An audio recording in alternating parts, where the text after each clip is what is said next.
Madame, monsieur, bonsoir. C'est avec beaucoup d'entrain que je vous retrouve ce soir pour une autre édition du débat sur Camions 24. Pour ce combat, nous avons choisi de revenir sur quelques faits saillants qui ont meublé l'actualité de ces derniers jours. Mohamedou Bouhari, un général à la retraite âgé aujourd'hui de 72 ans, est depuis le 31 mars dernier le nouveau président du Nigeria, première puissance économique et pays le plus peuplé d'Afrique. C'était à l'issue d'un scrutin historique conclu par une alternance démocratique et pacifique du pouvoir. Un phénomène inédit dans ce pays et même en Afrique. À travers ce scrutin, le Nigeria a-t-il parlé sérieusement à l'Afrique et au Cameroun? À travers ce scrutin, peut-on croire que le Nigeria donne une grosse leçon aux dirigeants africains? Nous en parlerons dans un instant. On se souvient également qu'au lendemain de son élection, le président Bouhari s'est engagé à se débarrasser ou à débarrasser le Nigeria de la terreur du groupe islamique Boko Haram. En tant qu'ancien général, Mohamedou Bouhari est-il pour le moment un gage crédible pour les soldats? Peut-on croire que les jours à venir s'annoncent difficiles pour Boko Haram? Nous le verrons tout à l'heure avec les contributions de Edouard Yetian qui est syndicaliste dans le domaine des transports. Il aura en face de lui David Monkam, qui est un employé du côté de la mairie de l'Or 5e notamment, du côté de la communication, il est responsable de la communication dans cette mairie. Avec ces deux personnes, nous allons une fois de plus revenir sur la lutte contre le terrorisme en soulignant qu'Alamine Ousmane Meh, le ministre camerounais des Finances, a signé le 6 avril 2015, sur instruction du président de la République, un compte spécial visant à recueillir les contributions populaires sous le numéro 450 41 31, afin de retracer les contributions financières des différentes couches de la population au titre de l'appui à nos forces de défense et de sécurité engagées sur le front contre l'organisation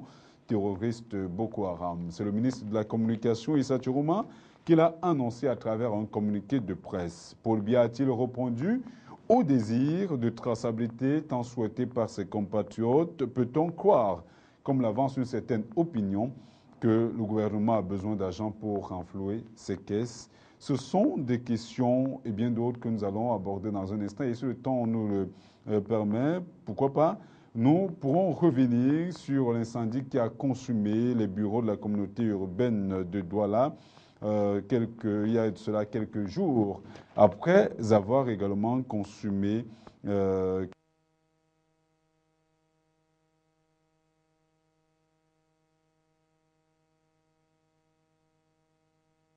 les flammes. En tout cas, nous le saurons tout à l'heure. Le temps pour moi de me retourner vers David Monkam, qui, je le souligne encore tout à l'heure, est responsable de la communication du côté de Douala 5e. Bonsoir David. Bonsoir Thierry. Alors, comment se porte la mairie de Douala 5e actuellement? La mairie de la 5e se porte, va tout doucement. C'est vrai que le patron est décédé par son âme, le roi François Foning. Et nous a laissé avec beaucoup de projets et nous sommes à pied d'œuvre avec le nouvel exécutif qui est là, à savoir le premier adjoint Samaïsé Banda Gustave, qui a pris les commandes et qui continue sur la même lancée à implémenter les projets laissés par la défunte. Alors on attend toujours l'élection de nouveau maire. Apparemment, les 60 jours qui devraient suivre le décès de l'honorable Françoise Foning ont totalement expiré. À quand un nouveau exécutif?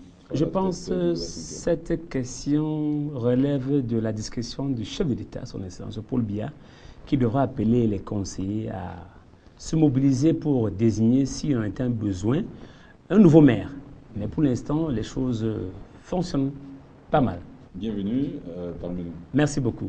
En face de vous, je le soulignais, vous serez en face de vous ce soir, Edouard Yetian, habitué des plateaux de télévision. Bonsoir, monsieur Yetian. Bonsoir Thierry, bonsoir à votre nombreux téléspectateurs, bonsoir monsieur Monkam. Merci beaucoup. Okay. Alors, avec vous, j'aborderai la question de l'incivisme qui a tendance à se généraliser ces derniers temps au Cameroun. On se rend compte qu'on qu'on urine partout, on jette des ordures à la jument Foussel, parfois en plein air. Comment ou que doit-on faire pour éradiquer définitivement l'incivisme au Cameroun? Il faut sanctionner les gens. Il faut sanctionner. Prenez le cas du quartier New Deido. L'État est en train de refaire la desserte centrale qui part de l'entrée Kiferou sans propagande jusqu'au Carrefour 3 morts et jusqu'à Boulangerie Coiffe. On découvre aujourd'hui que toutes les personnes riveraines qui ont des latrines n'ont pas de puisard. C'est des tuyaux enfuis dans la terre qu'on découvre au moment du terrassement pour mettre les rigoles. Je pense qu'il faut que la mairie, au niveau de son service d'hygiène, sévisse. Il faut sanctionner les gens. Voilà. Voilà, madame, monsieur, c'est l'essentiel des titres ou des sujets qui seront abordés tout au long de cette émission. On en a recensé 4. On espère que le temps nous permettra d'arriver jusqu'au bout. Mais toujours est-il que ce sont des sujets extrêmement importants que vous pourrez également suivre par le truchement du www.camnews24.net, qui est notre site internet, ou également sur YouTube. Il faut dire justement que l'émission est rediffusée sur ces différents sites, mais également sur www.camer.bi. Retrouvons-nous juste dans un instant pour la suite du débat.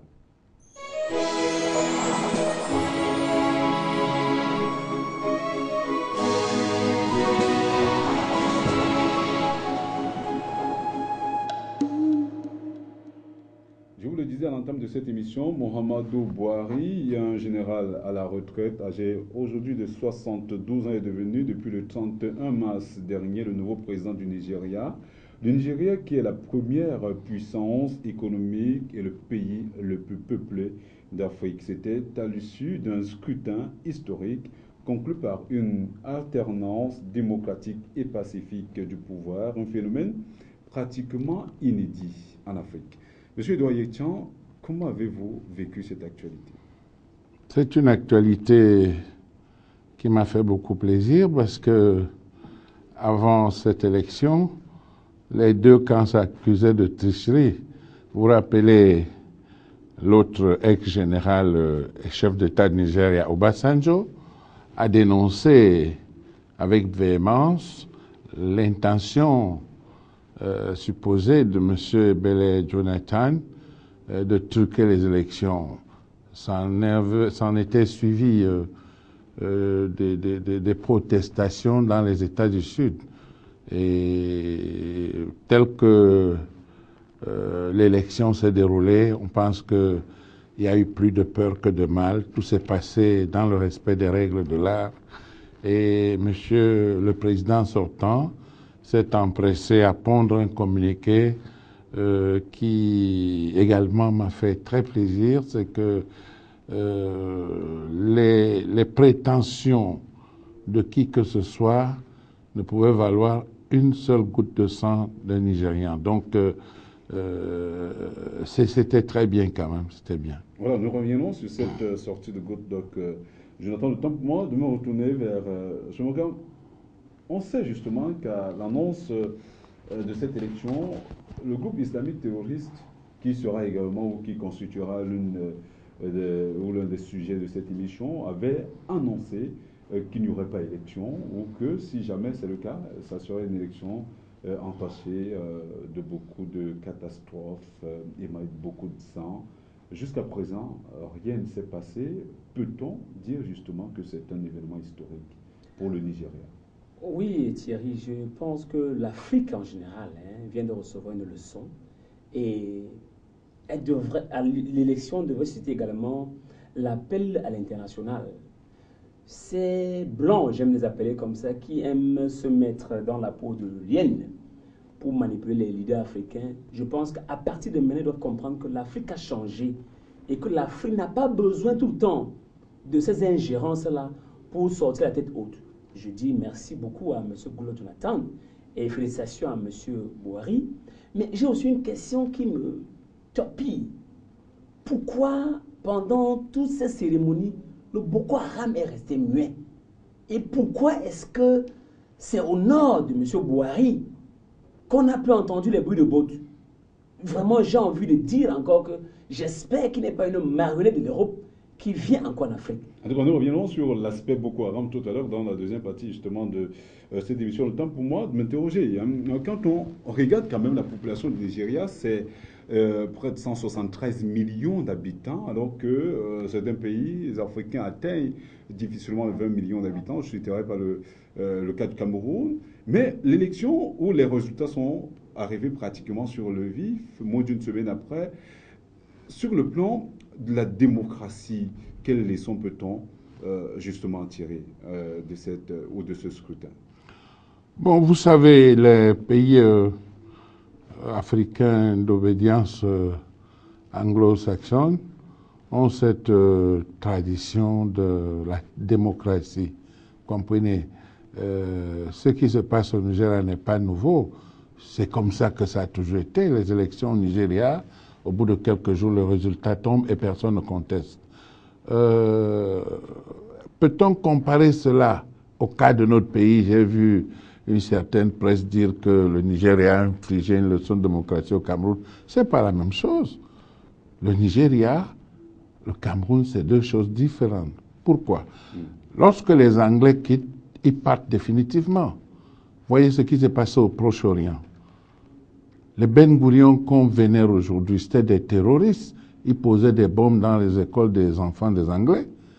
Et vous savez l'attachement que les Anglais ont pour les tout-petits. Ils ont porté leurs effets, sont allés à l'aéroport attendre qu'on les héliporte vers les pays voisins et quitter cet enfer où leurs enfants sautaient sous le coup de bombes. Et allègrement, Israël est venu occuper ces espaces, d'où la controverse qu'on a aujourd'hui. Donc, quand les Anglais partent, ils partent définitivement. Or, les Français, qu'est-ce qu'ils font? Ils mettent des taupes, des cellules dormantes sur place. Vous vous rappelez d'un certain Jacques Foccart, à la célèbre, tristement célèbre réputation de faire et de défaire les chefs d'État. C'est donc ça qui reste. Pourquoi les résultats ne sortent pas? Parce que les Français voudraient que c'est quelqu'un qui leur donne des gages de protéger leurs intérêts qui reste au pouvoir. Or, au Cameroun aujourd'hui, la déstabilisation qu'on voudrait mettre dans notre pays, c'est pour dégager ce président qui est devenu rebelle et ne les écoute plus.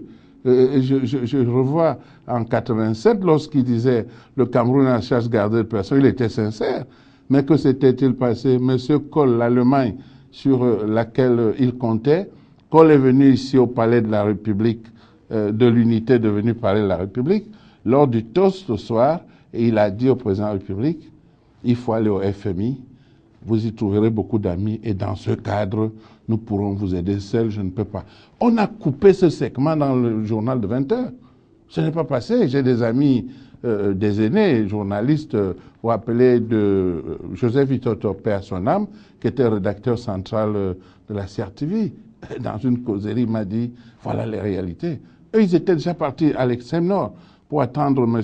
Helmut Kohl qui allait y faire de la villégiature dans le parc de Ouaza et ont été surpris que cette partie n'apparaisse pas. C'est donc vous dire que notre président de tout temps a voulu s'affranchir de ces gens et vous voyez aujourd'hui, il fabrique le Boko Haram pour venir...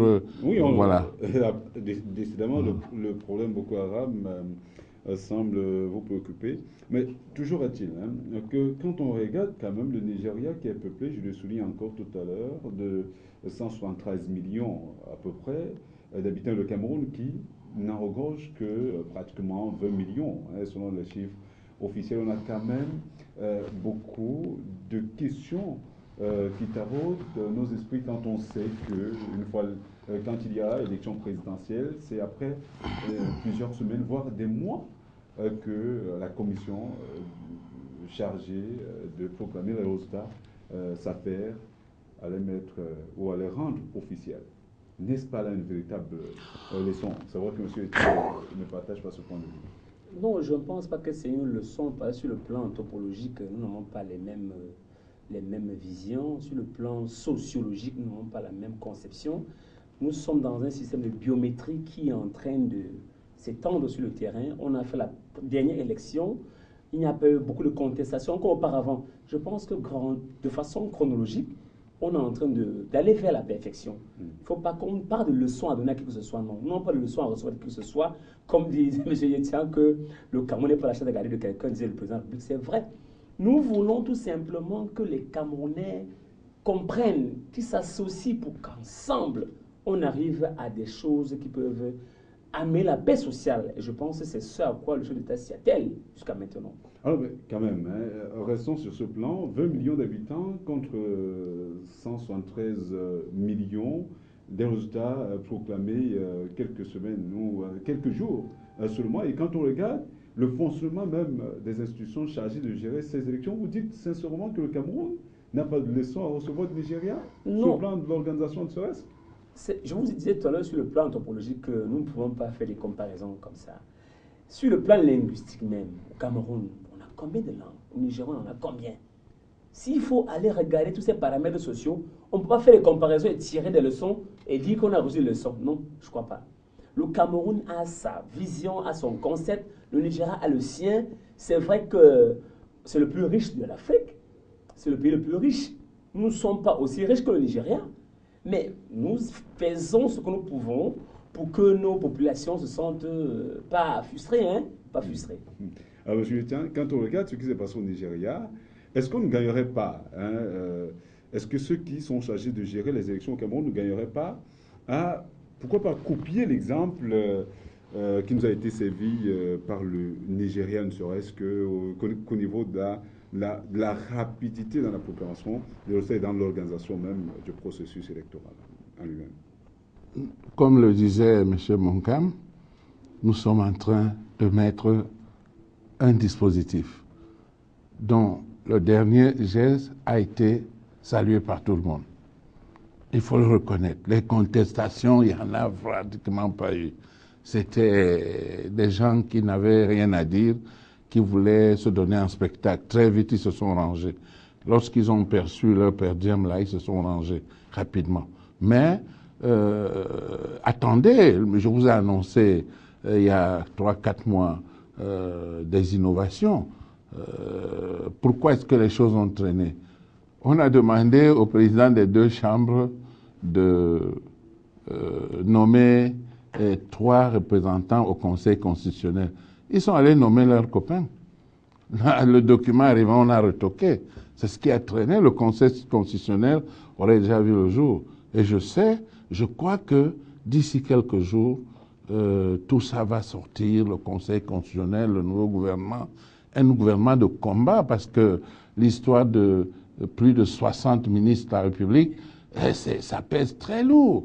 Hein. Quand on parle de réduire le train de vie de l'État, c'est là, c'est pour ça que moi, j'ai la conviction que dans quelques jours, on aura un gouvernement avec une vingtaine de ministres, ça peut être 17, ça peut être 18, ça peut être 20, peut-être 5 secrétaires d'État, quelques directeurs généraux dans les branches très techniques, et ça sera réactif. Ce n'est pas possible. C'est de ça qu'il est question. Donc, quand le Conseil constitutionnel sera en place, notre système électoral va se perfectionner parce qu'il y aura un juge. Le Conseil constitutionnel, c'est le juge des élections. Parce que ce que faisait jusque-là la Cour suprême, vraiment, c'était du bricolage.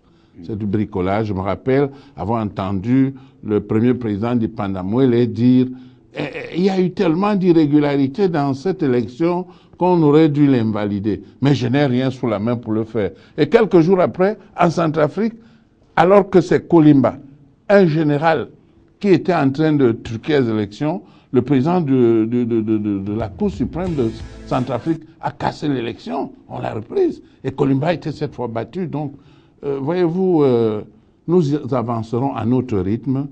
Nous préférons avancer à notre rythme et arriver à bon port que de brûler les étapes. On a également vu plusieurs chefs d'État modifier la Constitution en Afrique, mais tel n'a pas été le cas au Nigeria. Goodluck Jonathan, qui était le président sortant, a organisé des élections.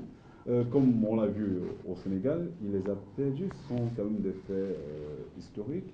Comment comprendre le comportement de Goodluck Jonathan? Est-ce à dire que c'était pas un assoiffé du pouvoir, où il a mis les intérêts du Nigeria au-dessus des siens, par exemple?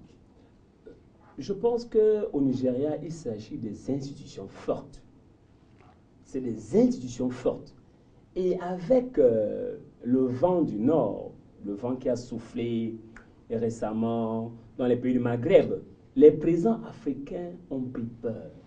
Beaucoup ont tenté, le cas de M. Blaise Compaoré, en une illustration fatale, le peuple s'est levé. Aucun président ne veut encore entendre ça chez lui. Les gens préfèrent se méfier de passer le temps à torpiller la Constitution. Je pense que c'est en cela qu'on vous dit que la démocratie, que l'Afrique a reçu une belle leçon et a envoyé un message. Il faut que cela s'arrête, comme c'est arrêté. On a vu au Sénégal, lorsque M. Macky Sall a pris le pouvoir, Abdoulaye Wade s'est tué. Et ça a fonctionné. C'est la deuxième leçon que l'Afrique reçoit et le deuxième message qu'il véhicule. Comme pour dire, arrêtez de penser que vous avez eu une leçon dans le cadre de la gestion de nos élections. Ça, il faut que les présidents africains comprennent maintenant que ce ne sera plus comme cela. Il faut se méfier. Si vous arrivez au terme de votre mandat, il est bon d'en ressortir la tête haute pour qu'on vous vénère après. Voilà. Alors, on parle justement d'institutions fortes. Pourquoi les autres pays peinent à mettre des institutions fortes à la place des hommes? On ne citerait pas un cas spécifique, hein, mais on se rend quand même compte qu'en Afrique, cela tarde à être implémenté concrètement sur le terrain. On attend toujours. On se rend compte que beaucoup de pays sont suspendus aux lèvres de leurs dirigeants et au moindre hic, c'est la débandade. Bon, ben, vous ne Pourquoi les autres citez, chefs d'État ne peuvent pas vous ne citez pas, moi je vais le citer. Sassou Nguesso au Congo, Brazzaville, et Kabila en République démocratique du Congo. Kabila, c'est un bébé que les Occidentaux ont pris et mettre à la tête de ce géantissime pays aux richesses intarissables pour protéger leurs intérêts. Et ils jonglaient pour le maintenir. Mais le pays là est fatigué de ce genre de tricherie. Et croyez-moi, j'entendais dernièrement qu'on ne va plus rien bouger. Mais pour arriver à quel résultat? Parce qu'ils vont retourner la veste, chercher un autre pion qu'ils vont tenter de mettre. Ce qu'il faut. Prenez le cas du Congo. Le Congo, M. Sassou Nguesso, qui est devenu un homme peut-être fréquentable, mais pas pour moi, parce que j'avais une admiration folle pour Marien Ngouabi, tout comme pour Sankara. Le jour qu'on a assassiné Marien Ngouabi, j'étais encore marin. J'ai fait une semaine, j'étais vraiment dans un deuil total. Et à la conférence nationale souveraine du Congo, il a été clairement établi que c'est M. Sassou Nguesso qui a organisé toutes les tueries pour arriver au pouvoir.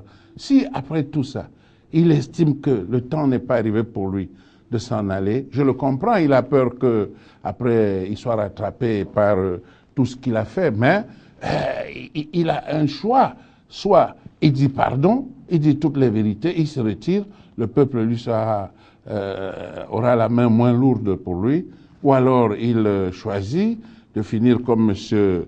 Compaoré qui a fui et aujourd'hui le peuple... Mais là, vous avez cité deux pays. Il y a pourtant plus proche de vous. Sinon, le Cameroun également tarde à mettre sur pied. Des institutions suffisamment solides. Oui, mais attendez. Tarde d'être, depuis 1996, tarde d'être mis sur pied. Il y a également la Cour des comptes, en principe, qui devrait muter. Je ne voulais pas parler du Cameroun parce que j'ai esquissé ça tout à l'heure. J'ai dit qu'on demande aux chefs de chambre de désigner des gens pour les représenter au conseil, ils désignent leurs copains. Ça ne devait pas être des gens qui ont des mandats électifs. Il fallait que ce soit des personnalités, même de la société civile. Vous avez la le problème se pose où exactement? Le problème se pose en ce que vous dites que je n'ai pas parlé du Cameroun, j'en ai parlé tout à l'heure. Si vous voulez que je mette... justement problème pour qu'on a au point d'être incapable de mettre des institutions suffisamment solides, hein, mais le Cameroun qui pourrait suppléer le monde. Le Cameroun est en train de les mettre. Moi, je suis... Depuis combien d'années? C'est pas un problème.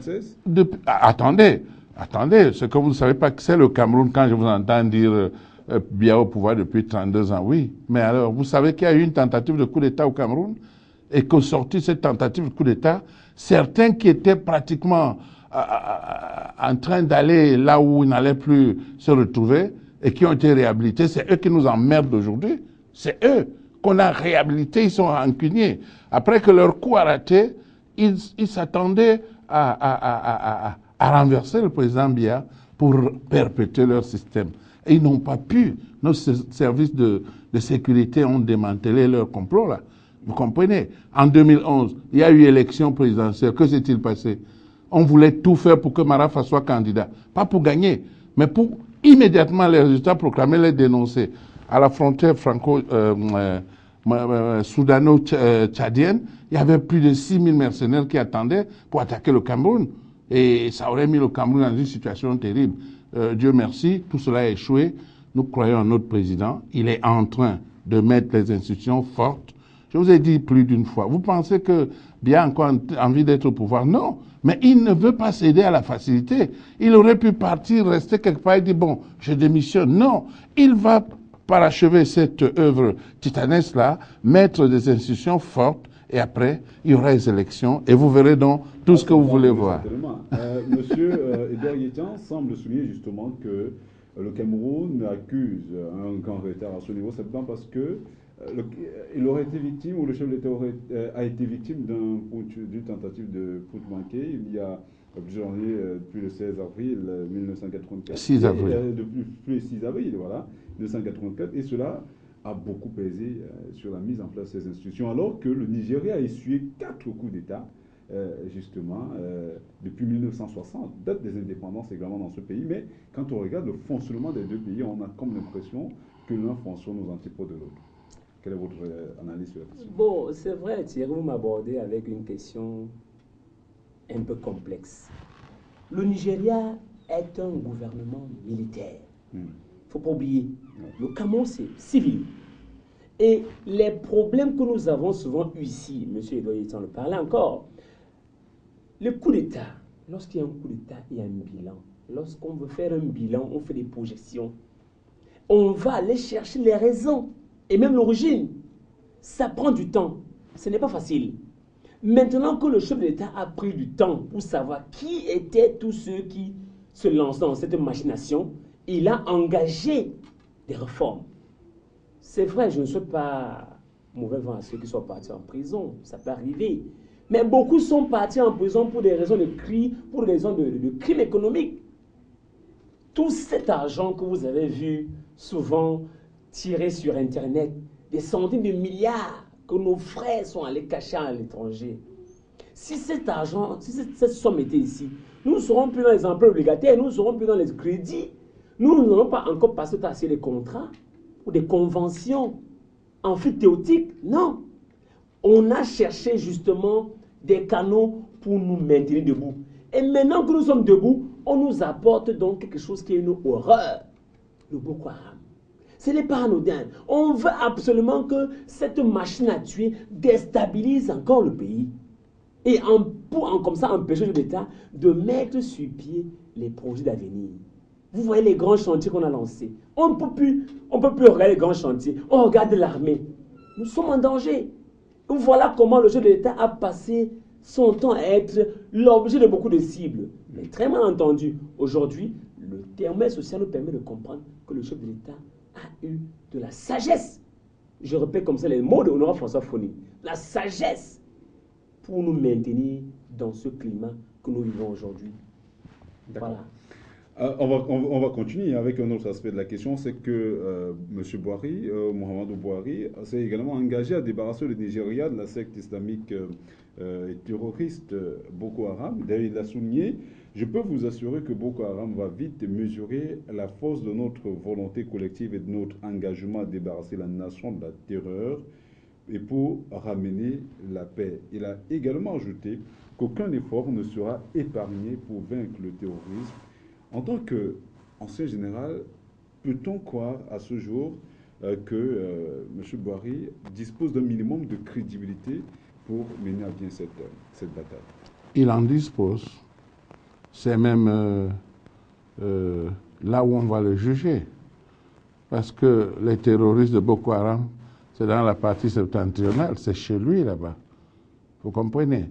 Donc, comme ancien militaire,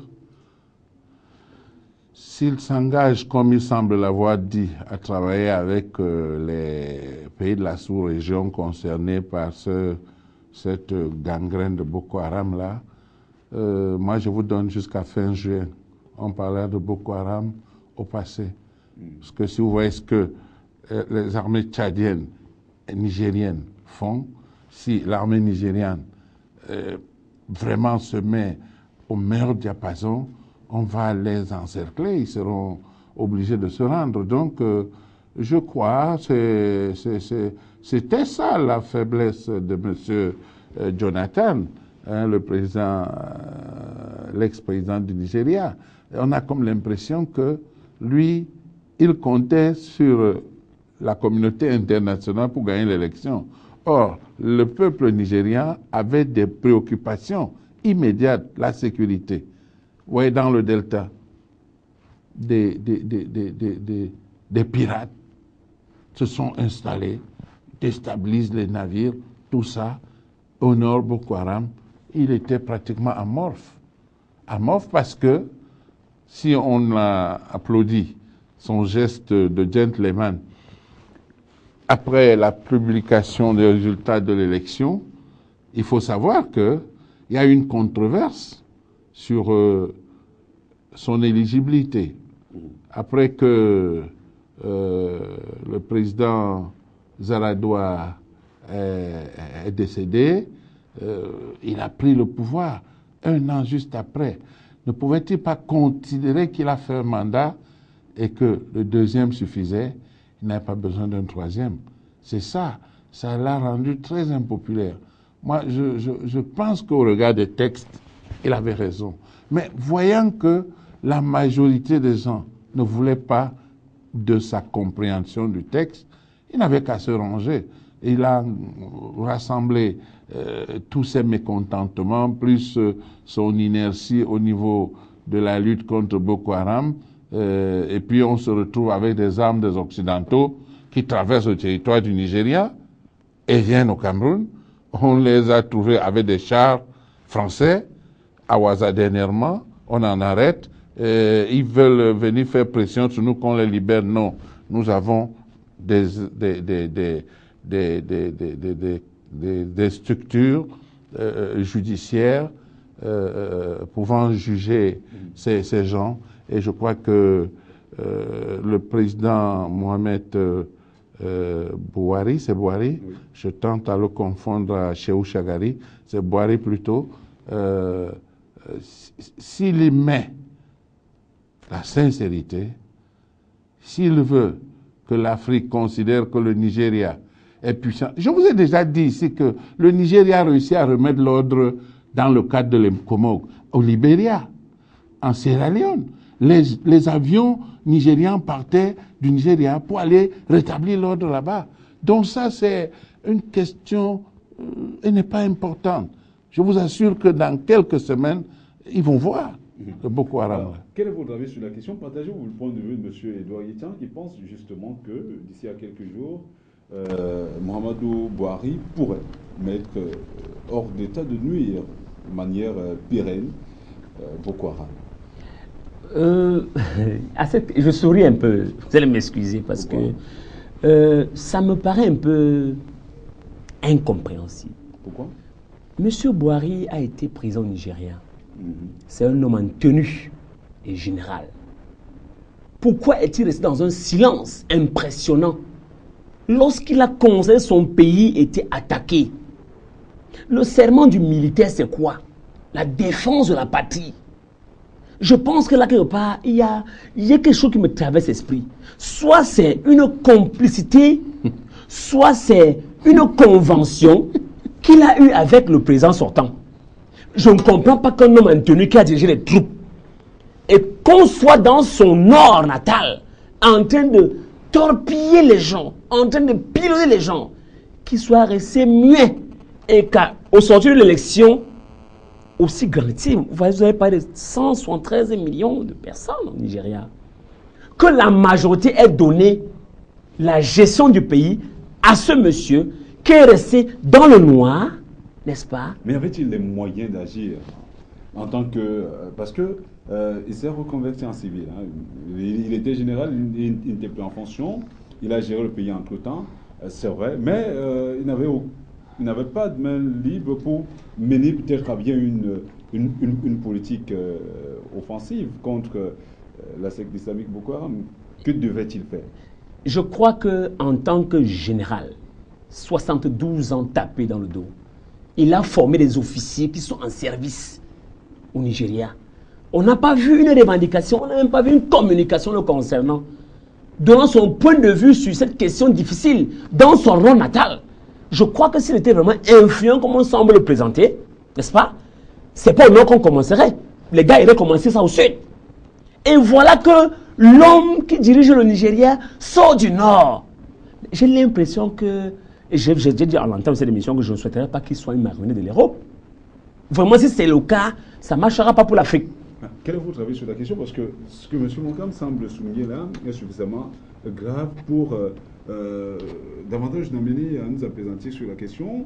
Pensez-vous que M. Buhari, qui est actuellement, ou qui vient d'être élu, ou le plus de 30 mars, le chef de l'État ou le président nigérien avait des coups de franche pour mener une quelconque campagne contre la secte islamique Boko Haram, fut-elle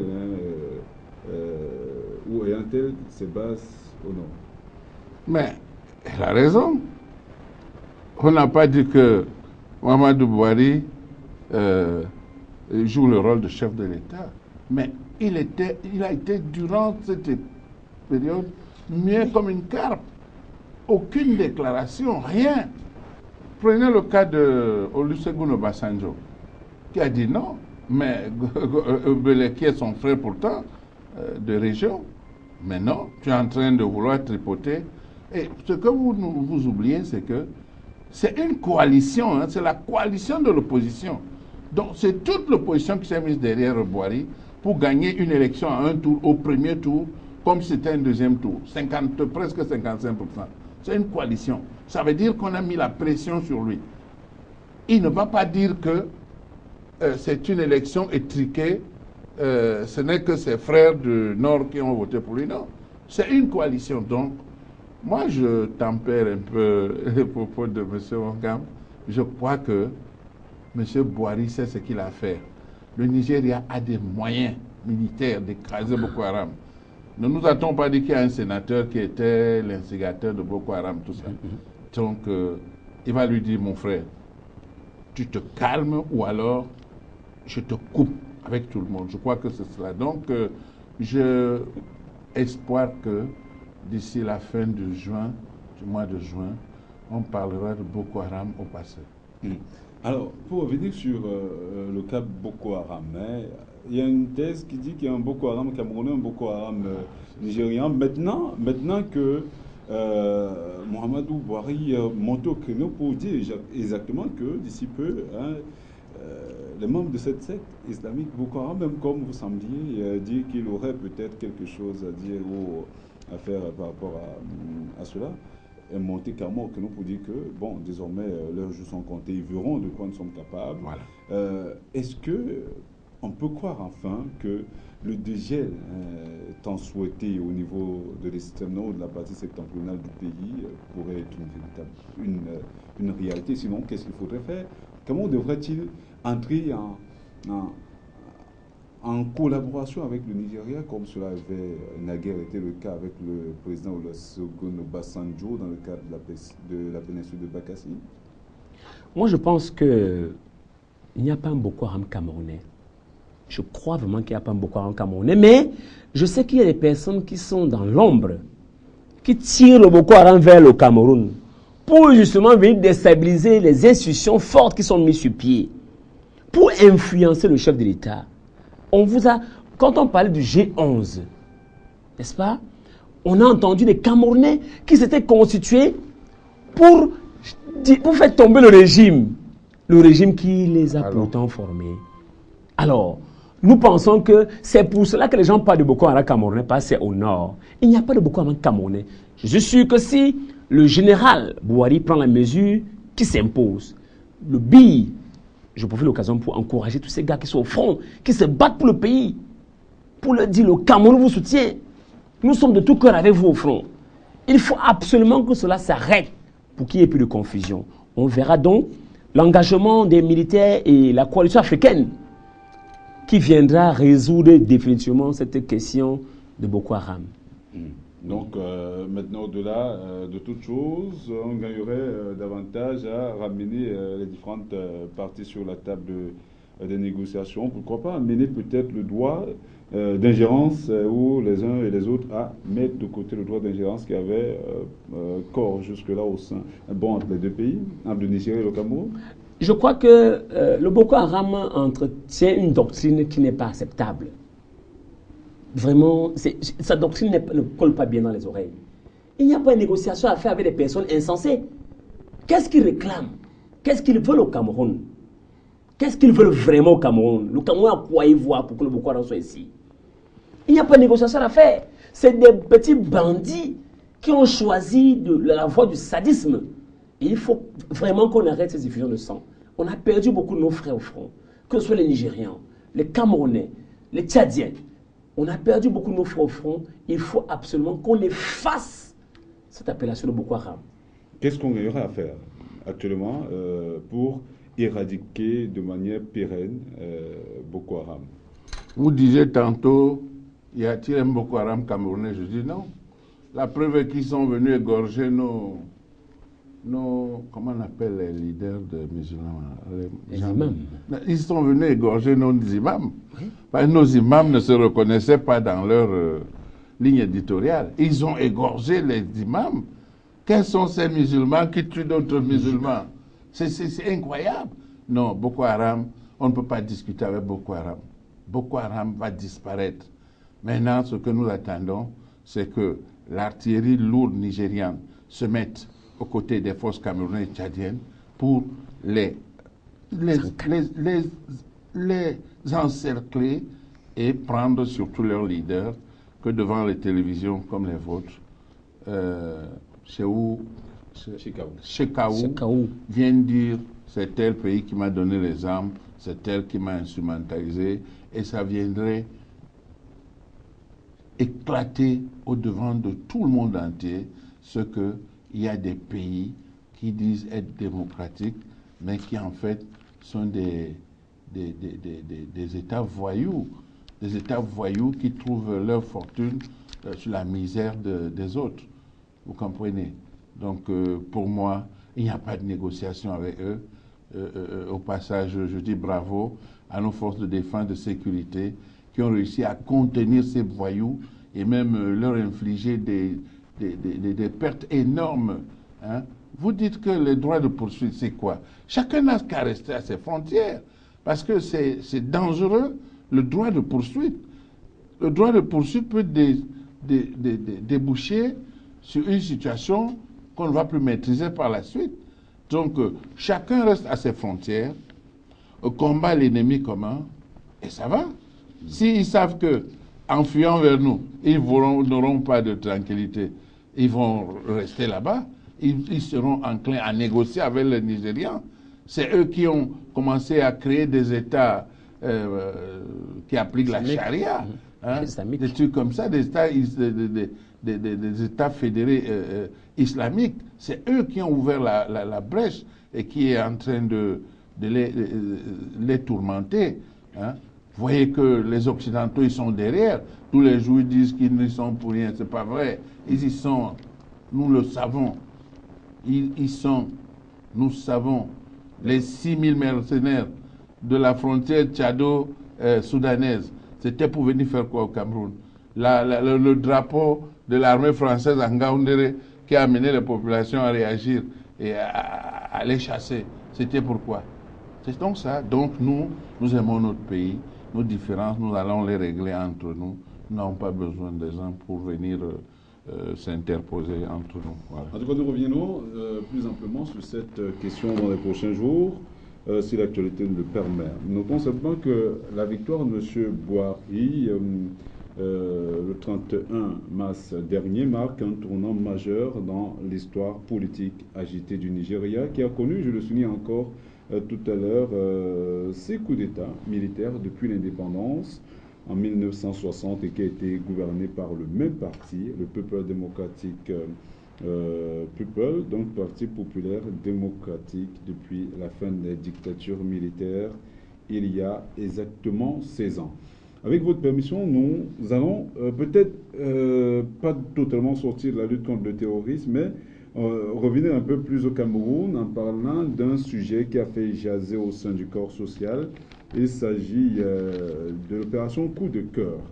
En revenant sur la décision prise par le ministre camerounais des Finances, Ousmane Alamine Meh, qui a créé le 6 avril 2015, sur instruction du président Paul Biya, un compte spécial visant à recueillir les contributions populaires sous le numéro 450 41 31, afin de retracer les contributions financières des différentes couches de la population au titre de leur appui à nos forces de défense et de sécurité engagées sur le front contre l'organisation terroriste Boko Haram. C'est le ministre de la Communication qui l'a annoncé à travers un communiqué de presse. Monsieur Monkam, oui.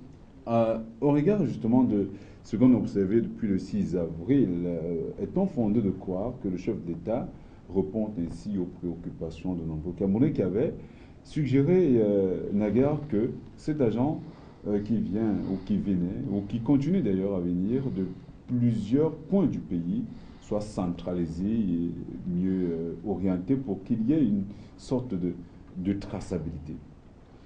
Je crois que si le chef de l'État instruit son Excellence, Monsieur le ministre Salami, mais c'était pour plus de transparence et un meilleur management. Vous savez, nous sommes vraiment dans une situation d'alerte.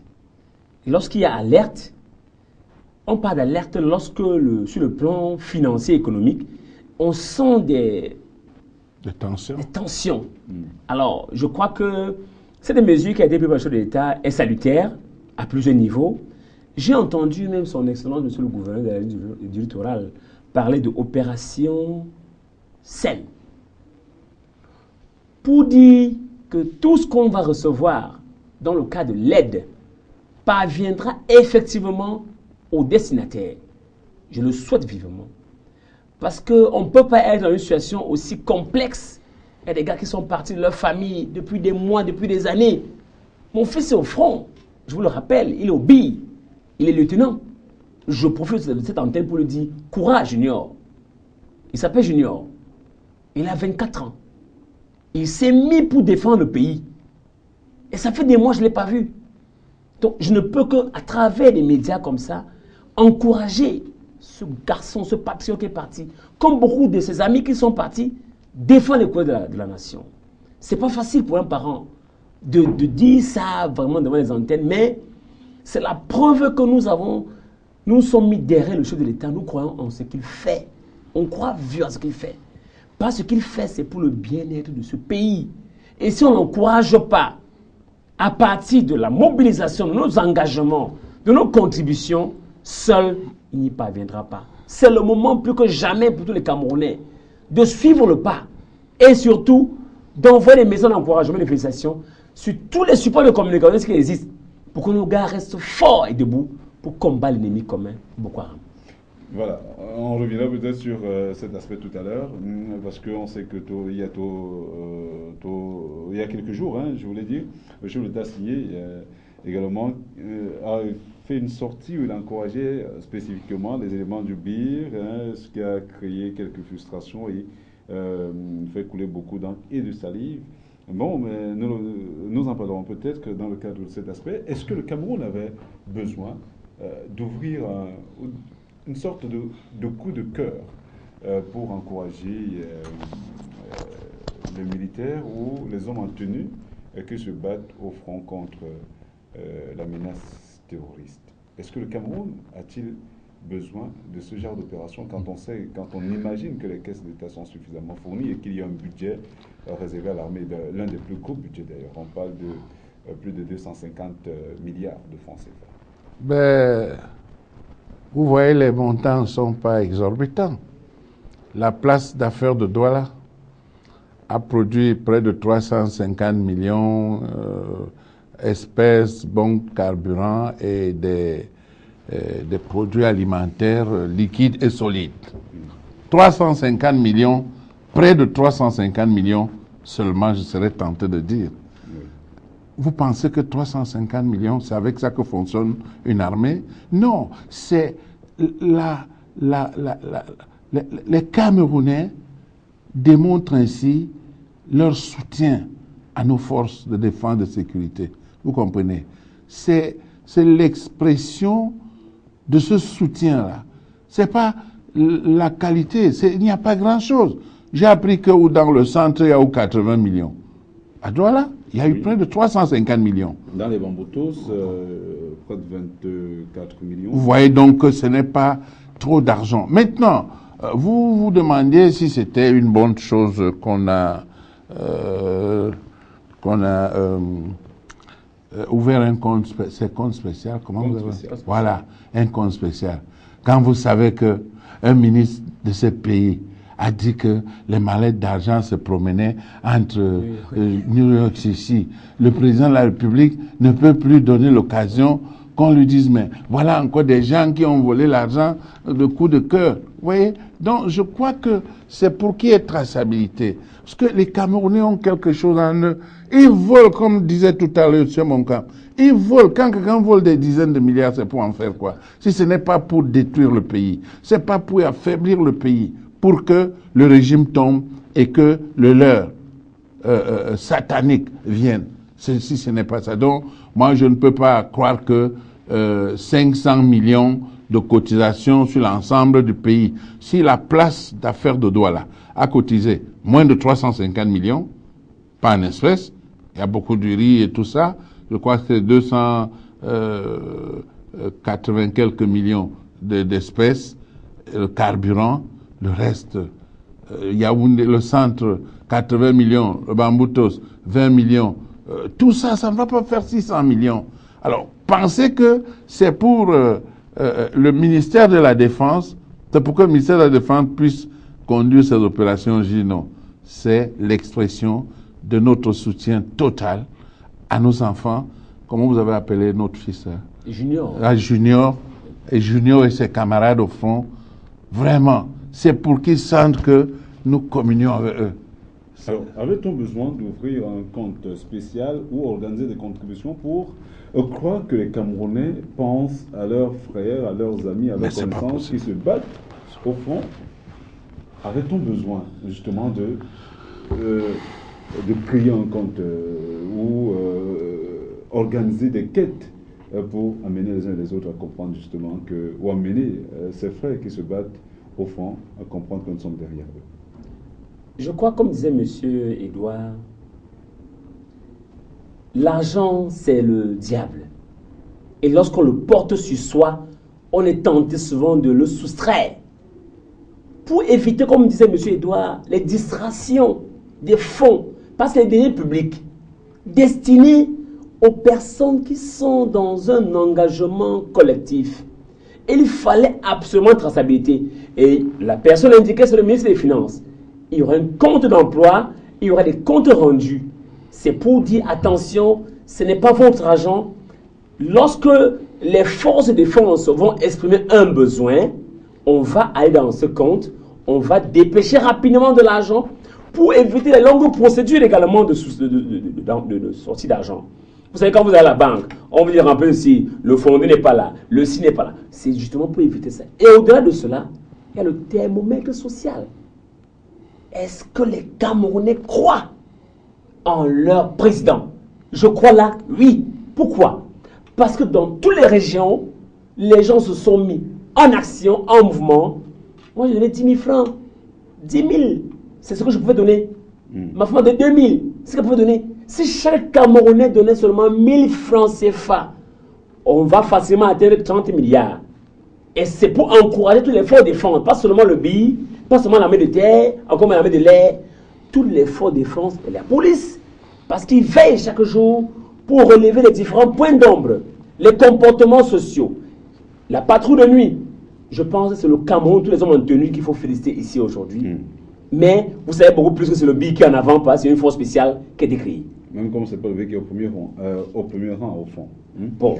Est-ce qu'on avait besoin, est-ce qu'on avait besoin de créer, ou de, et on l'a d'ailleurs souligné, l'agent, c'est le diable, est-ce qu'on avait besoin d'amener les Camerounais à se mobiliser en apportant des contributions financières ou matérielles pour faire comprendre justement à ses frères qui se battent au front que les Camerounais sont derrière eux. Il y avait peut-être d'autres formes de mobilisation, d'autres formes de sympathie. En attendant que vous nous disiez ici sur le plateau les autres formes de mobilisation, je rafraîchis votre mémoire. Vous vous rappelez du coup de cœur pour les Lions indomptables?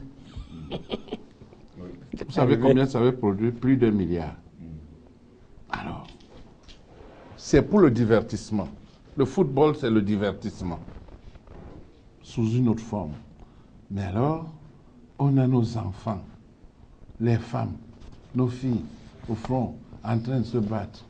Et que, tout d'un coup, des gens organisent la marche citoyenne, d'autres disent le coup de cœur, mais c'est de ça qu'il est question.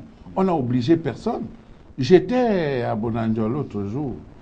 Le gouverneur Betty Assomo a fustigé ces messieurs qui, dans la salle, ont pris le micro pour dire « Je donne 10 millions, je donne 5 millions ». À l'arrivée, il manquait 30 millions. Le gouverneur nous a expliqué longuement ce qui s'est passé.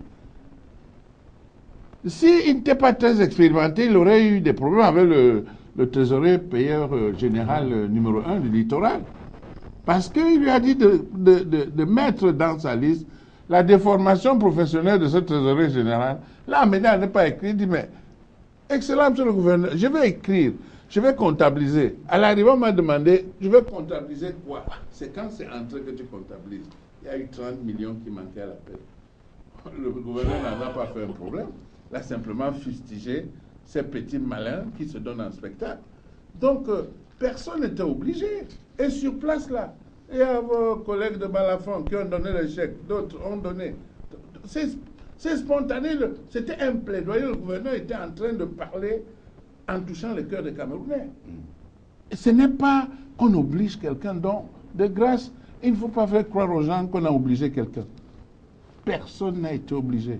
Nous ne l'avons pas dit, hein. Nous avons le devoir de porter les aspirations de quelques Camerounais justement qui avancent. Oui, je sais qu'il y en a qui ont dit pourquoi est-ce qu'on demande l'argent aux gens alors qu'il y a beaucoup d'argent dans les caisses du ministère de la Défense. Justement, je le souviens tout à mais l'heure, 600 millions, c'est 600 millions qui vont faire quoi dans le fonds? 250 milliards de francs CFA de cagnotte pour le seul ministère de la Défense. Pour de nombreux Camerounais, cet argent aurait pu ou pourrait permettre justement aux hommes entrés de se déployer davantage sur le terrain et que les Camerounais ont mille manières de continuer à encourager leurs frères qui se battent pour protéger l'intégrité territoriale du Cameroun. Toujours pour rester dans le même ordre d'idée, soulignons que tout récemment d'ailleurs le chef de l'État a gratifié les éléments du bâton d'intervention rapide, le BIR, de quelques médailles de la vaillance au-delà des autres qui se battent au même titre que le BIR au front. Cette sortie du chef de l'État avait quelque peu soulevé le courroux d'une frange de la population et même au niveau des hommes en tenue. Quelle analyse peut-on apporter justement à ce type de sortie? Parce que d'aucuns pensent qu'au lieu de fédérer, le chef de l'État quelque peu divisé. Non, je ne crois pas que ce soit cela. Pourquoi? Je reviens encore sur les cagnottes qu'on a cotisées. Lorsqu'on va au front, on utilise un MPA. Il prend les balles.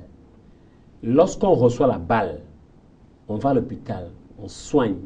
Il y a des charges qui sont obligatoires en temps de guerre. Et je ne crois pas qu'ici, même si on est déjà à 2 milliards, ces charges pourraient facilement être balayées. Non. Lorsqu'on empile le pied d'un soldat au front, c'est 25 ans encore de vie. Et il faut calculer tout ça Regardez les charges de la société, les charges familiales, ces charges de vie, son quotidien. S'ils sont 500, s'ils sont 1000, qui sait? Il faut absolument prendre tous ces gars-là en charge. Ça, c'est d'un. Lorsqu'on tire, lorsque vous entendez le coup de balle, si vous avez un enfant militaire, il va vous dire, lorsque vous entendez pouf, ça passe si vous n'êtes pas mort. Et vous devez immédiatement réagir. Lorsque vous réagissez, c'est les munitions qui partent. Ces munitions, on les achète. Lorsque vous entendez qu'on a pris les chars, ou on a frappé sur les véhicules blindés camerounais au front, un véhicule, ce n'est pas 100 000 francs. Il faut passer la commande. C'est des commandes spécialisées qui coûtent énormément cher au Cameroun. Tous ces charges-là, nous espérons que les Camerounais vont comprendre que la guerre oblige les dépenses. Et que cet argent qu'on a collecté va forcément apporter une petite amélioration sur ce qu'on a perdu. Revenons maintenant aux gratifications. C'est vrai que lorsque vous êtes au front, on doit vous encourager. Mais je ne crois pas qu'un militaire se soit plaint, même dans un média caché, pour dire nous sommes maltraités. Non. On est au front, c'est vrai. Lorsqu'on gratifie un groupe, c'est pour amener le groupe à travailler ardemment. Ils seront également à la fin, certainement, gratifiés par le chef de l'État. Oui. Peut-on parler de sorties malheureuses comme certaines personnes ont argué dans quelques médias? Comme l'a si bien dit M. Bonkam, il y a des gens qui lisent les lettres dans les enveloppes fermées. Le président de la République est suffisamment bien entouré des conseillers. Cette démarche ne va pas rester la seule. D'autres vont suivre. Vous avez des garanties? Oui, d'autres vont suivre. Vous parliez des gens qui lisent les lettres dans les enveloppes? Non, non, il s'agit de ceux qui sont morts là. Il n'y a pas que les éléments du BIR. Justement, les éléments des autres, bon. C'est l'interrogation. Oui, mais on a commencé. On a commencé. Il y a plusieurs autres corps. Oui, on a commencé. On va continuer. Pourquoi on n'a pas commencé par d'autres forces? À ce moment, on dirait pourquoi eux, pas ceux-ci. Non, on a commencé, il y a une série de décrets qui vont sortir au fur et à mesure. Je crois que ça sera cela. Et puis, sachez que le décret signé l'autre jour par le président de la République ne va pas aboutir au décaissement immédiat. On dit au ministre de la Défense et le ministre des Finances, chacun en ce qui le concerne, de prendre des dispositions. Donc, à l'arrivée, ce sera la même chose. Peut-être qu'on n'a pas fini. Le BIR, les responsables du BIR ont plus vite bouclé leur dossier et envoyé. C'est arrivé. D'autres sont en train de... D'ailleurs, ils sont les plus nombreux. Les autres sont les plus nombreux. Le BIR, c'est une unité d'élite. Leurs dirigeants ont peut-être rapidement...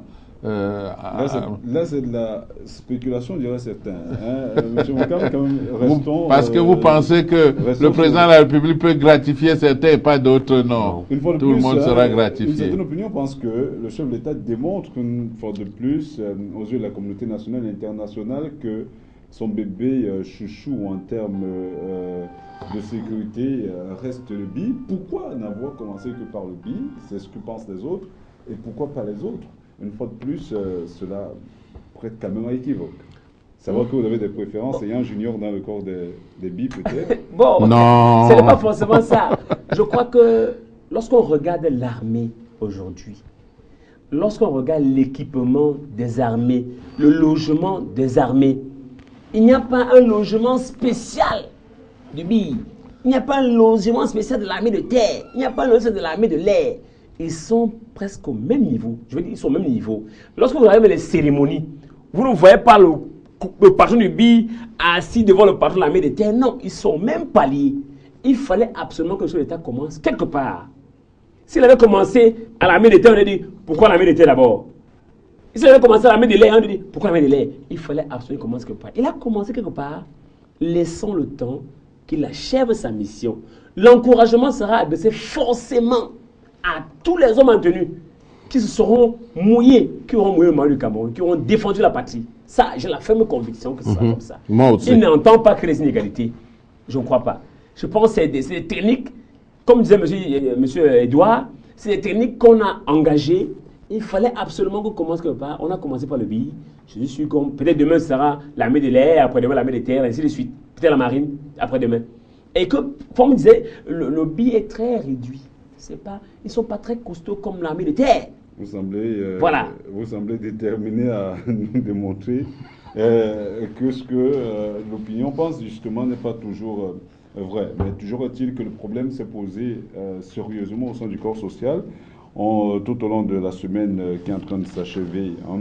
C'est vrai que les hommes en tenue n'ont pas le droit de revendiquer. Ils ont pour mission de faire exactement ce qui est arrêté par le chef suprême des armées. Et voilà. Ils sont au front.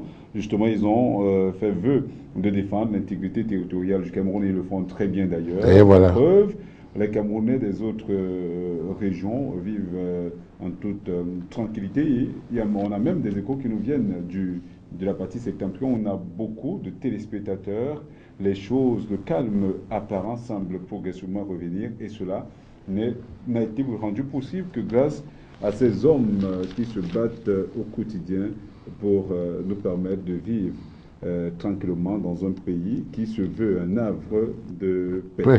Parlons maintenant du dernier sujet, certainement, qui a été posé sur notre table du débat. Il s'agit de l'incendie ou des flammes qui ont ravagé la communauté urbaine de Douala. Notons que c'est après l'incendie de 2007 et de 2011 que la communauté urbaine remonte au créneau pour ce qui est justement des flammes. Et en tant que ce troisième incendie, après, comme je le disais, après celui de 2007-2011, est le plus grave de son histoire. Un incendie dont l'origine reste encore inconnue parce que les enquêtes n'ont pas encore livré leurs résultats. Pour l'instant, l'intérieur présente quand même un visage triste et désolant. De la rue, on remarque que la dalle qui sépare le premier et le second étage a complètement brûlé. Les parpaings, les fils de fer sont visibles. C'est une image effroyable quand on considère l'histoire que revêt l'hôtel de ville de Bonanjo. Les services touchés par la flamme sont notamment la direction financière, la comptabilité et finances, la direction de l'urbanisme et de la salubrité publique, l'informatique, la documentation et les archives, les ressources humaines, le conseil technique, le secrétariat des conseils, la salle de réunion, le secrétariat général, le courrier. En fait, il s'agit des parties névralgiques de cette institution. Monsieur Edouard Etienne, on a tous été surpris par la violence des flammes. Vous avez un commentaire? Oui. Lequel? Très gros commentaire. Vous avez dit 2007-2011. Mais vous avez oublié qu'il y a 2 ans, le bureau du délégué même a flambé. Tout brûle comme un torchon imbibé d'alcool. Comment on peut expliquer qu'une maison aussi délicate n'ait aucun système de protection incendie? C'est incroyable. Est-ce que vous savez que les cloisons étaient en contreplaqué datant de plus de 50 ans? Ça a déjà séché et balade à l'intérieur une poudre qui brûle comme le carburant. Et quelle peinture utilisent-ils? Ils utilisent les peintures à huile ordinaire, qui sont des peintures au contact avec le feu, brûlent comme l'essence. C'est ça la réalité. Un bâtiment comme celui-là devait être protégé, même par le revêtement. Il y a ce qu'on appelle les peintures anti-flammes, qui peuvent résister jusqu'à 300 degrés. Vous comprenez? Et quand même ça prend, ça brûle comme la cigarette. Ça ne se propage pas. Ça peut prendre de longues heures. Et on a le temps de sauver les meubles. Mais alors, une maison comme celle-là, tous les jours ça brûle. Bon, le délégué du gouvernement a vite fait de rassurer les populations. On reviendra sur la sortie du délégué du gouvernement. Monsieur Moncam, un commentaire par rapport à cette actualité. Comment peut-on comprendre qu'une institution qui est une sorte de constellation d'experts de tout acabit se retrouve ravagée aussi sauvagement par les flammes? Merci beaucoup. Sur cette question, j'ai été très choqué de constater que c'est la communauté urbaine qui est souvent le parrain des communes qui se soit enflammée. Je pense que l'incendie de 2008 de la commune d'Arrosson de la 5e n'a pas donné leçon aux délégués du gouvernement et à tous les cadres qui l'entourent. Il y a ce qu'on a, il y a là je veux dire, ils n'ont pas fait de prévisions. Qu'est-ce qu'ils auraient dû faire? Après avoir été témoins de l'incendie de la commune de la Seigne en 2008 pour le malaise social, ils devaient en tirer des leçons. Pourquoi? Parce que là-bas, on n'est plus capable d'établir un acte avec authenticité. Ceux qui sont mariés à de la Seigne et qui sont partis à l'étranger ne peuvent pas authentifier le document. Il y a carrément là un dysfonctionnement général. Malgré les audiences foraines insulées par le gouvernement, en vue de permettre aux populations de reconnaître certains actes d'état civil, nous avons beaucoup perdu. Des caterpillars, des camions, sur tous les documents. Lorsqu'en 2007, la communauté urbaine avait brûlé, ils n'avaient pas tiré de leçon. Malgré l'incendie de 2008 de la Seigne et d'autres mairies du Cameroun consumées, on n'a pas tiré de leçon. Il faut que les cadres de là-bas s'interrogent sur leur mission auprès du délégué du gouvernement qui attend les conseils. C'est eux les experts. Mais comment est-ce que ce type de comportement peut être observé dans le milieu des experts? Il y a là beaucoup de réflexions à engager. Et aussi, nous sommes dans les communes. On entend souvent que la commune nous invite pour des stages, des séminaires. Mais Madame Foning, je parle beaucoup de cette dame parce que elle avait perdu son âme. En 2011, elle cherche une entreprise qui vient former le personnel, j'étais à la coordination, pour les mesures de sécurité de protection en matière d'incendie. On a fini cette formation qui coûte apparemment 1 million de francs CFA aujourd'hui dans les cabinets à dehors. On a des gars aptes à travailler en cas d'incendie. Je n'ai pas encore entendu un truc comme ça à la communauté urbaine. Et le bâtiment, il est vétuste. Sous le délégué du gouvernement, M. Pokosine Doumbé, en 1990, lorsque je vois l'image de la communauté urbaine dans le trimestriel intitulé Écho de Douala, je vois que c'est le même bâtiment qui est resté debout jusqu'à aujourd'hui. Ils ont changé seulement la peinture. Ça fait quand même quoi près d'un demi-siècle. Des siècles que ça tourne. Et il fallait s'interroger. Je crois également qu'il y a un manque de communication dans ces institutions. Pourquoi? À l'époque, le délégué du gouvernement avait créé dans ce journal, dans lequel il y avait des interactions et qui avait les rubriques consolidées. On pouvait faire des propositions pour l'aménagement.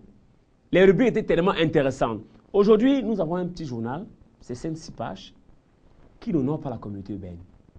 Malgré les experts qui sont là, j'ai rien contre eux, mais qui n'honore pas la communauté urbaine. On ne ressent pas donc qu'il y a urgence maintenant de relancer un support de communication de qualité dans lequel on peut conseiller les délégués du gouvernement. Ce ne sont pas seulement les grands conseils qui donnent le conseil des gouvernements. Tout citoyen de bonne foi et de bonne moralité peut apporter sa contribution lorsqu'il observe quelque chose dans la société qui ne va pas. Quand une institution comme la communauté urbaine brûle, on a parlé de près de 70% du bâtiment parti en fumée, on a cité tout à l'heure des secteurs extrêmement importants, le secrétariat général, le secrétariat des conseils, les ressources humaines, la documentation et les archives, c'est quand même le cœur de la communauté urbaine qui s'envole ainsi. Je posais la question tout à l'heure, à quoi a servi cette constellation d'experts qui gravitent autour du délégué du gouvernement? Est-ce que cette institution n'aurait peut-être pas pu travailler davantage à décentraliser pour permettre justement les uns et les autres d'être plus efficaces, hein? Comment peut-on comprendre qu'un bâtiment comme celui-là brûle jusqu'à ce degré en plein cœur de Bonandior? Peut-on croire que la ville de Douala est en danger? Je crois que ce n'est pas le seul incendie que l'on observe à Douala. La ville de Douala est en danger, ça je vous confirme. Je confirme cela pourquoi? Parce que lorsqu'on apporte les couloirs de la communauté urbaine, c'est à peine qu'on peut observer les boîtes, on appelle ça les boîtes d'oxygène. On n'en trouve pas. Oui, dans beaucoup d'institutions, on n'en trouve pas du tout. Et ça me fait un peu froid dans le dos lorsque je lis dans l'arrêté 136 du MINAD portant répartition d'emplois communaux qu'il est prévu des sections et des départements de lutte contre l'incendie dans les communautés urbaines et dans les communes, je dis il y a là interpellation de tous les magistrats municipaux et des délégués du gouvernement de rendre ces institutions-là effectives pour qu'on n'arrive plus aux incendies qui nous causent beaucoup de tort. Je pleure beaucoup plus le secrétariat général. Le délégué du gouvernement, c'est la décision.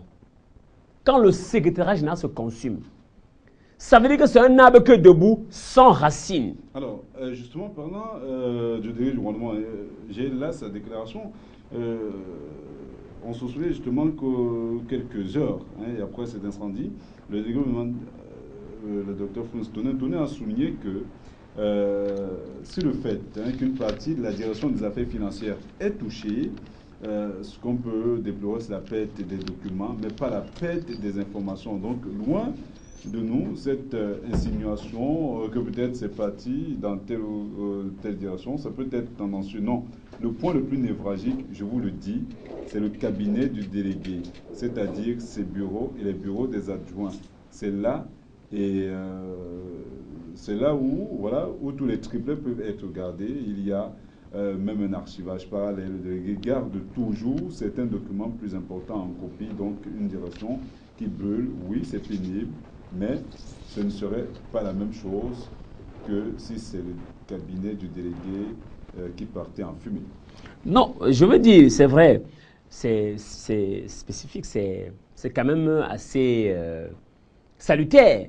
Si M. le délégué du gouvernement a eu l'habitude de garder souvent les documents en copie, quand on peut reconstruire facilement.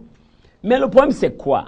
Les délais de reconstitution, les prestataires, tous ces gens qui ont fait des travaux et qui attendent le paiement, qui ne seront pas payés dans les délais, et dont les banques seront forcément obligées de les poursuivre. Parce que lorsqu'on veut réaliser un projet, on prend de l'argent à la banque pour aller prester. Lorsqu'on a presté, on a 60 jours pour entrer en position de son dû. C'est un peu ce qui... Il va se créer là une petite crise économique. Mais maintenant, pour ce qui est de la reconstitution, c'est vrai, reconstituer, c'est bien beau. Mais vous savez que la reconstitution n'est pas l'original. Vous savez bien ce que ça veut dire. Et lorsqu'on parle de reconstitution, certainement on devait s'appuyer sur l'original qui n'existe plus. Donc il va falloir là un concours d'éthique pour ceux qui viennent en face. Est-ce que celui qui vient avec le document, est-ce que c'est le vrai document? Puisqu'il n'y a plus de... Est-ce que le secrétaire général ne peut pas donner l'information sur le dossier, puisqu'il est consumé? Seul le délégué va donner l'information. Est-ce qu'il sera capable, avec la pression qui va arriver, de s'en sortir? Il faut qu'on évite ce genre de choses, n'est-ce pas? Et que les structures administratives aient leur serveur, pas forcément à l'intérieur de la structure. On peut faire un serveur, on le place en deux côtés. On travaille en connexion, toutes les informations partent dans le serveur. Quand le bâtiment se brûle, on va dans le serveur, on puise toute l'information. Je crois que c'est peut-être ce qui se passe à justement. Si on en croit le délégué du gouvernement, les documents ont certes brûlé, les informations les documents sont cette partie en fumée, mais les informations restent parce que au niveau de son cabinet ou des cabinets de ses adjoints, tout était centralisé à travers un système informatique qui avait été mis sur pied. Peut-on dire que les délégués du gouvernement ont suffisamment fait du bon travail au point où la communauté urbaine de Douala aurait pu partir en fumée, que cela n'aurait gêné personne? Ah non, comme le dit M. Moncam, ça c'est du pipeau. C'est quelle histoire ça? Vous avez déposé un dossier, il arrive chez le délégué, il coach le secrétaire général ou dans les services qui ont brûlé. Pendant que le dossier est sur la table, en train d'être traité, il flambe. Ça c'est dans le bureau du délai encore? Non, c'est pas comme ça. Moi je dis qu'il y a de l'amateurisme. La communauté urbaine est une structure qui a les moyens. C'est la collecte des impôts et les dotations de l'État qui permettent de fonctionner. Pourquoi ils ne budgétisent pas ça? Il y a des systèmes de détection de flammes qui empêchent que l'humain. D'où vient-il qu'un service aussi important ait des cloisons en bois? C'est pourquoi? C'est pour que le moment venu, on mette le feu pour faire disparaître. Bon, on verra. Et il a dit que la partie sensible, c'est le cabinet du délégué et ses adjoints. Bon, j'ose croire que les problèmes évoqués par M. Moncam ne se poseront pas. Ceux qui ont presté, qui attendent d'être payés pour que sous 60 jours, ils aient rempli leurs engagements avec les banques. J'espère que... L'authentification des documents. Voilà, c'est ça. Donc, est-ce que nous sommes à l'ère de l'opération épervier? Il y a une certaine langue ou certaines langues, une certaine opinion à laisser croire que ce feu, pour ne pas être un peu tendancieux, mais il faut quand même aborder la question. Hein. Certaines personnes ont laissé croire que c'est un feu qui ne serait pas aussi innocent qu'on semble le présenter au sein du corps social, parce que si les secteurs, si les parties les plus importantes de cette institution sont parties en fumée, on parlait du secrétariat général, le service d'informatique, les ressources humaines, la salle, le secrétariat des conseils. Alors, si tout cela est parti en fumée, cela posera un gros problème au niveau de la reconstitution même des différents éléments quand on viendrait à auditer une quelconque structure, parce que le principe de la contradiction risque de ne plus se poser. Je dis que ceux qui le disent savent d'où ils tirent leurs informations. Ça m'étonnerait que quelqu'un qui a des documents compromettants les garde au bureau. Les documents compromettants doivent être hors du bureau. Donc, moi, je ne regarde pas cet aspect. Ce qui me choque, c'est que dans un monde aussi moderne, on continue à fonctionner avec des méthodes archaïques. Ce n'est que ça. Pour ce que les gens seraient éperviables ou quoi, ça, vraiment, le TCS saura comment gérer ce dossier. Quel est votre avis sur la question? Vous partagez pas? Non, je partage un tout petit peu l'avis de M. Edouard, mais je dis on ne peut pas épargner cette thèse-là. On ne peut pas l'épargner parce que nous sommes aujourd'hui gestionnaires, nous représentons les populations. C'est-à-dire que nous accompagnons ceux qui représentent les populations. Et je n'ai pas encore entendu que le délégué du gouvernement était inquiété par le TCS ou bien par la CONAC. Mais il peut y avoir des gens à l'intérieur de la communauté urbaine qui ont certainement pressenti quelque chose comme ça. Mais je ne veux pas me lancer là-dedans. Mon inquiétude réside beaucoup plus sur comment est-ce que ça va continuer à fonctionner.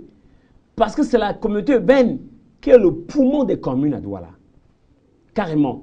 Lorsqu'on me dit que le conseil, le bureau du conseil s'est brûlé, c'est un archivage de l'ensemble des extraits de délibération qui a pris feu. C'est des registres, les livres d'or, c'est des signatures, c'est les livres, des signatures, les livres d'or. Il y a tellement de choses parties en flammes dans les livres qu'on aurait dû. Vraiment, on appelle ça comment?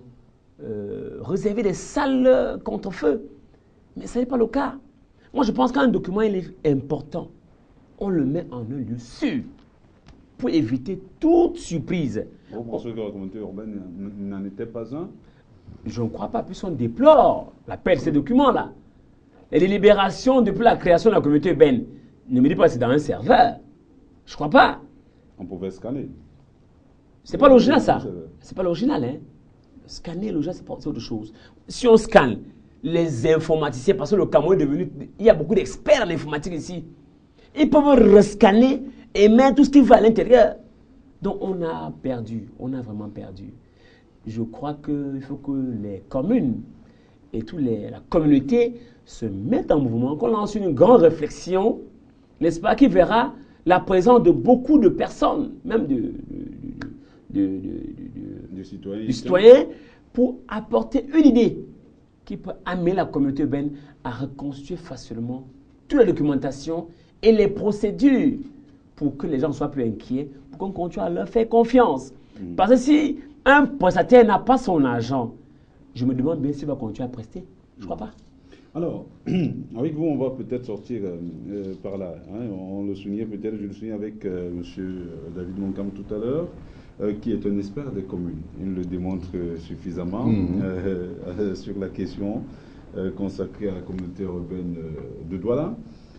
Avant la communauté urbaine de Douala, il y a eu le marché central de Douala. Il y a même eu le marché central de Douala 5 ans plus tôt. On a promis une reconstruction. Jusqu'à présent, on tarde à reconstruire la partie qui avait été sinistrée il y a plus de 5 ans. Le marché central a encore brûlé il y a peu. Et les sapeurs-pompiers ont une fois de plus été presque inefficaces face à l'ampleur des flammes.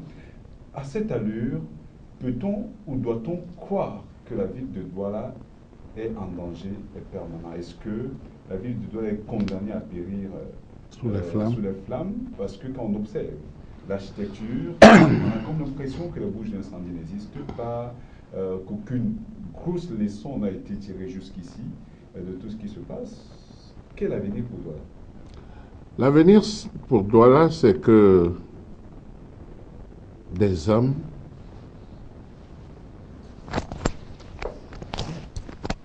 qui connaissent ce travail-là.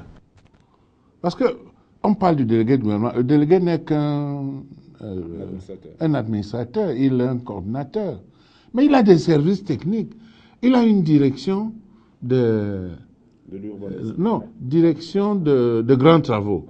Il a une direction de ce qui est à la salle de fête là, de l'urbanisme et de...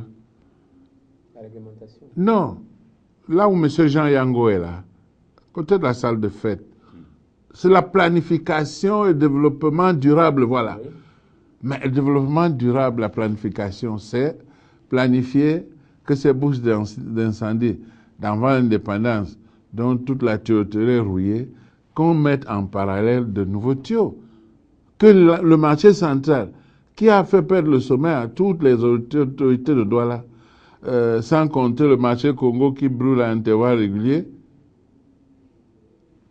à ce jour, un autre incendie, de forte amplitude bien sûr, s'il produit et que les sapeurs se mettent en errance à chercher des bouches où ils vont prendre de l'eau, mais c'est incroyable. Hein? Il faut donc vraiment cette ville qui a déjà un plan directeur, qu'on mette, on a des enfants qui sortent des écoles, ils ont des compétences. Il y a des plombiers, qu'on nous mette les tuyaux, qu'il y ait de l'eau pour éteindre l'incendie. Hein? On a même des ruisseaux là. L'embêtant, c'est que nos véhicules de pompiers ne sont pas adaptés à prendre de l'eau là. Il y a des ruisseaux. S'ils avaient une pompe, voyez les Chinois qui travaillent chez nous à New Daido. Dès qu'il pleut, que l'eau inonde les tranchées qu'ils ont creusées pour y poser les caniveaux, ils viennent avec leur motopompe disposée sur la voiture. Au bout de 2 heures, toute l'eau est partie. S'il y avait un dispositif pour pomper l'eau, il faudrait peut-être 30 minutes pour remplir une citerne et aller attaquer les flammes. Malheureusement, ils ont des choses qui ne correspondent pas à la réalité locale. Ils ont des véhicules made in France, donc, dans un pays où il y a des bouches d'incendie partout, et ils se retrouvent en train de partir du marché central pour aller peut-être vers Bonanjo, chercher désespérément une bouche d'incendie ou prendre de l'eau. Non. Donc il faut peut-être réorganiser le cadre. Oui, il faut. Ok, merci. On va sortir avec vous. Monsieur Moncam, justement. Oui. On a peu de temps. Face à ces questions-là, je dis, les sociétés qui sont en charge de la distribution de l'énergie au Cameroun doivent s'interroger. 1. Eneo. Pourquoi? Lorsqu'on voit les branchements sous forme de toile d'araignée, on s'interroge. Voilà l'origine des incendies à Douala. Lorsque les chefs secteurs de ces entreprises-là ne se mettent vraiment pas à la tâche pour empêcher aux gens de faire des connexions hasardeuses, ça donne ce que ça a donné là. Maintenant, on espère que les bouts d'incendie seront libérés parce qu'on a constaté dans les marchés que les gens ont mis des conteneurs sur les bouches d'incendie. Il y a un plan d'humanisation. Il faut absolument que les régisseurs des marchés localisent tous ces bouches d'incendie, les communiquent aux délégués du gouvernement qui viendra enlever purement et simplement leurs occupants. Ça, c'est 2. S'il n'y a pas, oui. De 3 maintenant, pour sortir. de 3, il faut former le personnel. Je doute fort que si vous abordez un gars de la communauté urbaine, vous lui demandez où se trouve la bouche d'incendie de la communauté urbaine, il ne vous dira pas. Il a travaillé 30 ans dans la communauté urbaine, mais ça ne l'intéresse pas. On ne l'a pas formé à connaître la maison. Il faut qu'on forme ces gars à maîtriser la maison pour faciliter la tâche aux gens. Vous parlez des sapeurs-pompiers. Lorsque le sapeur-pompier arrive, il demande où est la bouche d'incendie. S'il n'a pas de réponse, l'immeuble continue à flamber. D'accord. Voilà. Ok.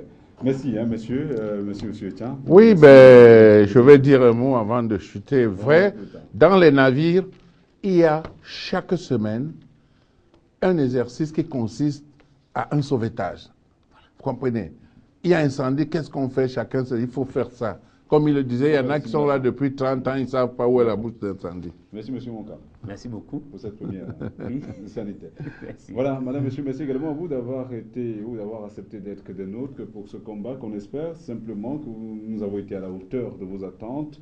Retrouvons-nous très bientôt sur les antennes de CAMNEWS 24. Au revoir.